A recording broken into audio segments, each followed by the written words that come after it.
Hamdan wa syukran lillah. Asyhadu an la ilaha illallah wa asyhadu anna Muhammadan abduhu wa rasuluhu alladzi la nabiyya ba'da. Alhamdulillah dengan qada dan inayah Allah Subhanahu wa taala di saat yang berbahagia ini insya Allah untuk melanjutkan tafsir surat Al-Buruj ayat 12 sampai dengan 16. Ibu-ibu jamaah bi'ah Qur'aniyah PD Persis se-Jawa Barat, Ashabul Quran yang dimuliakan oleh Allah Subhanahu wa taala, dibaca dulu. A'udzu billahi minasy syaithanir rajim. Inna batsha rabbika lasyadid. Innahu huwa yubdi'u wa yu'id wa huwal ghafurul wadud dzul arsyil majid fa'alul lima yurid. Sesungguhnya adab Tuhanmu benar-benar sangat keras. Sesungguhnya dialah yang memulai penciptaan dan mengulanginya. Dan dia maha pengampun lagi maha mencintai. Pemilik arsy yang mulia, yang maha melakukan apa yang dia kehendaki. Tafsir dan penjelasan. Inna batsha rabbika lasyadid. Sesungguhnya adab Tuhanmu benar-benar sangat keras. Maksudnya, sesungguhnya hukuman dan pembalasan Tuhanmu terhadap para penguasa yang dolim dan orang-orang yang berbuat aniaya, serta terhadap musuh-musuhnya yang mendustakan para rasul dan menyelisihi perintahnya. Benar-benar sangat keras, besar, kuat, dan berlipat ganda apabila dia menghendakinya. Sesungguhnya dia adalah zat yang maha kuat lagi maha kokoh. Apa yang dia kehendaki pasti terjadi. Dan terjadinya sesuatu yang dia kehendaki berlangsung secepat kedipan mata atau bahkan lebih cepat lagi. Ayat ini mengandung penegasan terhadap ancaman dan peringatan keras bagi kaum kafir Quraisy dan orang-orang yang semisal dengan mereka. Kemudian Allah menambahkan penegasan tersebut dengan firman-Nya. Innahu huwa yubdi'u wa yu'id. Sesungguhnya dialah yang mempunyai penciptaan dan mengulanginya. Maksudnya, sesungguhnya Allah Ta'ala memiliki kesempurnaan kekuasaan. Dialah yang memulai penciptaan dan menciptakan manusia pertama kali di dunia. Kemudian menghidupkan mereka kembali setelah kematian. Atau maksudnya, dialah yang memulai dan mengulangi azab-Nya, yakni dia menimpakan azab kepada para penguasa yang sombong di dunia dan di akhirat. Di dalam ayat ini terdapat ancaman bagi orang-orang kafir bahwa Allah akan menghidupkan mereka kembali untuk mengadab mereka. Karena mereka telah mengingkari nikmat penciptaan pertama dan mendustakan adanya kebangkitan kembali. Kemudian Allah Ta'ala menegaskan janjinya dengan menyebutkan 5 sifat yang menunjukkan keagungan dan kebesarannya. Wahuwal ghafurul wadud, dan dia maha pengampun lagi maha mencintai. Allah Subhanahu wa ta'ala sangat luas ampunannya terhadap dosa-dosa hamba-hambanya dan yang beriman apabila mereka bertobat dan kembali kepadanya. Dia mengampuni dosa orang yang bertobat kepadanya dan tunduk di hadapannya, betapapun besar atau kecilnya dosa tersebut. Dia juga sangat mencintai orang-orang yang taat dari kalangan para wali-walinya. Dia memiliki kecintaan yang sangat besar kepada mereka. Maksudnya, dia memberikan pahala kepada orang-orang yang taat kepadanya dengan cara yang paling sempurna. Dengan demikian, makna al-wadud dapat difahami seperti firman-Nya, yuhibbuhum, dia mencintai mereka. Al-Maidah ayat 54. Atau al-wadud bermakna yang dicintai, sebagaimana firman-Nya, wa yuhibbunahu, dan mereka mencintainya. Quran surat Al-Maidah ayat 54. Dzul arsyil majid, pemilik aras yang mulia. Maksudnya, dia adalah Rob pemilik aras yang agung, yang tinggi di atas seluruh makhluk. Dia adalah pemilik kerajaan dan kekuasaan yang maha agung, maha mulia, dan maha tinggi. Dia memiliki kesempurnaan dalam kemurahan dan keutamaan, serta memiliki derajat dan kedudukan yang sangat tinggi. Fa'alul lima yurid, yang maha melakukan apa yang dia kehendaki.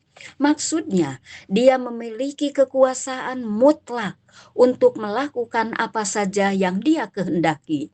Apabila dia menghendaki sesuatu, tidak ada yang dapat menolak keputusannya. Dia tidak ditanya tentang apa yang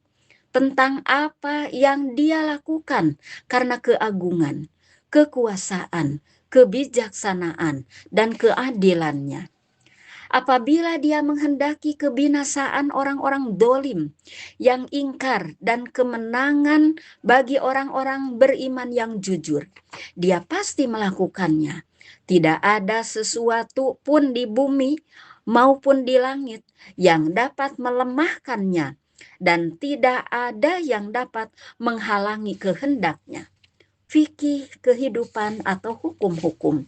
Ayat-ayat tersebut memberikan beberapa petunjuk sebagai berikut. 1. Adab dan pembalasan Allah sangat keras. Sesungguhnya hukuman Allah, pembalasannya, serta penindakannya terhadap para penguasa yang sombong dan orang-orang yang dolim sangat keras dan kuat.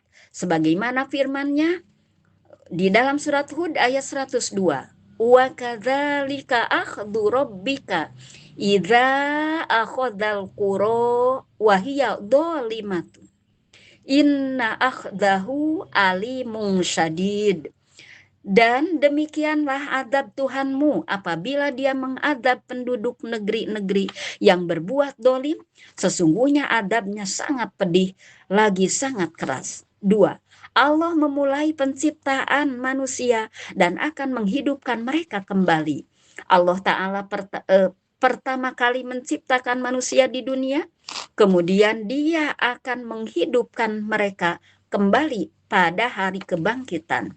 3. Allah memiliki sifat-sifat yang tinggi dan sempurna. Allah memiliki sifat-sifat luhur yang tidak dimiliki oleh selainnya. Dia adalah Al-Ghafur, Maha Pengampun, yang menutupi dosa hamba-hambanya yang beriman dan tidak mempermalukan mereka karena dosa-dosa tersebut. Al-Wadud, yang maha mencintai para wali dan hamba-hambanya yang taat. Pemilik aras, yang merupakan makhluk terbesar, pemilik kerajaan dan kekuasaan mutlak. Al-Majid, yang mencapai kesempurnaan dalam kemuliaan, kemurahan, dan keutamaan, yang maha tinggi derajatnya dan sangat luhur kedudukannya. Fa'alul lima yurid, yang maha melakukan apa yang dia kehendaki. Tidak ada sesuatu pun yang dapat menghalangi kehendaknya. Al-Qafal berkata, Allah adalah yang maha melakukan apa yang dia kehendaki, sesuai dengan apa yang dia kehendaki. Tidak ada seorang pun yang dapat mengajukan keberatan terhadapnya, dan tidak ada seorang pun yang dapat mengalahkannya. Dia memasukkan para walinya ke dalam surga, dan tidak ada yang dapat menghalanginya. Dia memasukkan musuh-musuhnya ke dalam neraka, dan tidak ada penolong yang dapat menyelamatkan mereka darinya. Dia menangguhkan orang-orang yang bermaksiat sesuai dengan kehendaknya, hingga dia membalas mereka. Dia juga dapat menyegerakan hukuman terhadap sebagian mereka apabila dia menghendakinya. Dia mengadab siapa saja yang dia kehendaki di dunia maupun di akhirat. Dia melakukan semua itu dan hal-hal lain sesuai dengan apa yang dia kehendaki. Tafsir Al-Munir juz 30 halaman 166-167. Pelajaran 1. Adab Allah terhadap orang-orang dolim sangat keras. Ini menjadi peringatan bahwa kedoliman, kekufuran, dan penindasan terhadap orang beriman tidak akan dibiarkan begitu saja. Jika Allah menunda hukuman, itu bukan berarti dia lalai atau tidak mampu membalas. 2. Allah Maha Kuasa menghidupkan kembali manusia. Allah yang menciptakan manusia pertama kali juga berkuasa menghidupkan mereka kembali setelah kematian. Karena itu, kebangkitan dan hari pembalasan adalah sesuatu yang pasti. 3. Luasnya ampunan Allah. Allah mengampuni dosa hambanya yang bertobat dan kembali kepadanya. Sebesar apapun dosa seseorang, pintu tobat tetap terbuka selama ajal belum tiba. 4. Allah mencintai hamba-hambanya yang taat. Allah bukan hanya mengampuni orang-orang yang bertobat, tetapi juga mencintai hamba-hambanya yang beriman dan taat. Ini menunjukkan bahwa hubungan orang mukmin dengan Allah bukan hanya hubungan takut terhadap azab, tetapi juga hubungan cinta kepada Allah dan kecintaan Allah kepada hambanya. 5. Allah adalah pemilik seluruh kerajaan dan kekuasaan. Allah adalah pemilik arsy dan seluruh alam. Tidak ada kekuasaan yang dapat menandingi kekuasaannya. Karena itu manusia tidak boleh sombong dengan kekuatan, kedudukan, atau kekuasaan yang dimilikinya. 6. Allah melakukan apa yang dia kehendaki. Kehendak Allah pasti terlaksana. Tidak ada yang mampu menghalanginya. Namun, seluruh perbuatan Allah berdasarkan hikmah, ilmu, keadilan, dan kebijaksanaannya. 7. Orang mukmin harus menggabungkan rasa takut dan harap. Ayat-ayat ini menyebutkan sifat Allah sebagai Maha Pengampun dan Maha Mencintai, sekaligus menjelaskan bahwa adabnya sangat keras dan kekuasaannya mutlak. Maka seorang mukmin tidak boleh merasa aman dari adab Allah, tidak boleh berputus asa dari rahmat-Nya, harus takut kepada hukum-Nya, sekaligus berharap kepada ampunan dan kasih sayang-Nya. Ibu-ibu ashabul Quran yang dimuliakan oleh Allah Subhanahu wa Ta'ala, itu saja yang dapat disampaikan. Mohon dimaafkan dari segala hilaf dan salah. Semoga bermanfaat. Rabbana atina fid dunya hasanah wa fil akhirati hasanah wa qina adzabannar. Aqulu qauli hadza wa astaghfirullah li wa lakum. Wassalamualaikum warahmatullahi wabarakatuh.